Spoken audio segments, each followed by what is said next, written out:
ওমানের ভিসা সংক্রান্ত 2026 সালের মার্চের সর্বশেষ তথ্য অনুযায়ী বাংলাদেশিদের জন্য বড় ধরনের ইতিবাচক পরিবর্তন আসছে।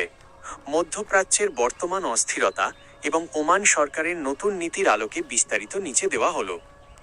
নতুন ওয়ার্ক ভিসা চালুর সুখবর।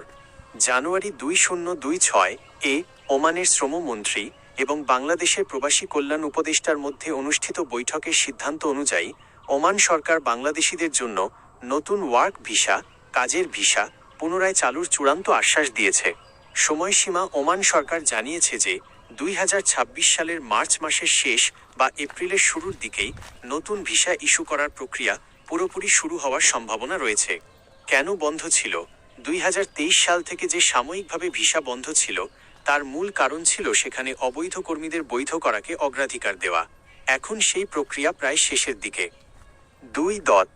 দক্ষ ও পেশাদারদের জন্য অগ্রাধিকার। ওমান সরকার এখন থেকে সাধারণ শ্রমিকের তুলনায় দক্ষ কর্মীদের, স্কিল্ড ওয়ার্কার্স বেশি গুরুত্ব দিচ্ছে। প্রকৌশলী, ইঞ্জিনিয়ার, চিকিৎসক, ডক্টর, নার্স এবং কারিগরি জ্ঞানসম্পন্ন ব্যক্তিদের ভিসা পাওয়ার সম্ভাবনা এখন সবচেয়ে বেশি। 3. মধ্যপ্রাচ্যের সংঘাত ও ভিসা মেয়াদ। বিশেষ আপডেট। ইরান ইসরায়েল উত্তেজনার প্রেক্ষাপটে যারা ছুটিতে দেশে এসে আটকা পড়েছেন বা যাদের ভিসার মেয়াদ শেষ হয়ে যাচ্ছে তাদের জন্য বিশেষ নির্দেশনা দেওয়া হয়েছে। মেয়াদ বৃদ্ধি।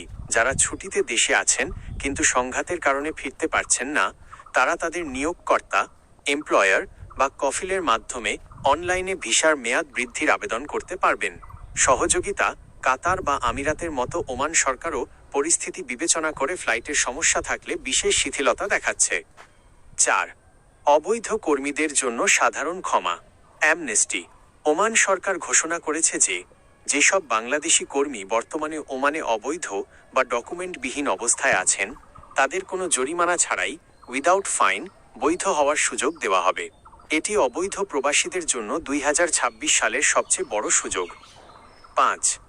বর্তমানে যেসব ভিসা পাওয়া যাচ্ছে, পুরোপুরি ওয়ার্ক ভিসা সবার জন্য উন্মুক্ত হওয়ার আগ পর্যন্ত নিচের ভিসাগুলো সীমিত পরিসরে চালু আছে। ফ্যামিলি জয়েনিং ভিসা, যারা অলরেডি ওমানে ভালো পদে কর্মরত আছেন। বিজনেস বা ইনভেস্টর ভিসা, যারা বড় বিনিয়োগ করতে চান। অফিসিয়াল বা সরকারি ডেলিগেশন ভিসা। সারকথা, আপনি যদি নতুন ভিসার জন্য অপেক্ষা করে থাকেন তবে 2026 সালের এপ্রিল মাস পর্যন্ত ধৈর্য ধরা বুদ্ধিমানের কাজ হবে। দালাল বা এজেন্টের কাছে এখনই অগ্রিম টাকা দেওয়ার আগে নিশ্চিত হয়ে নিন যে ওমান সিস্টেম থেকে আপনার ক্যাটাগরির ভিসা ইস্যু হচ্ছে কিনা। ওমানের কোনো নির্দিষ্ট ভিসা ক্যাটাগরি বা আপনার বর্তমান অবস্থা সম্পর্কে কি আরও কিছু জানতে চান?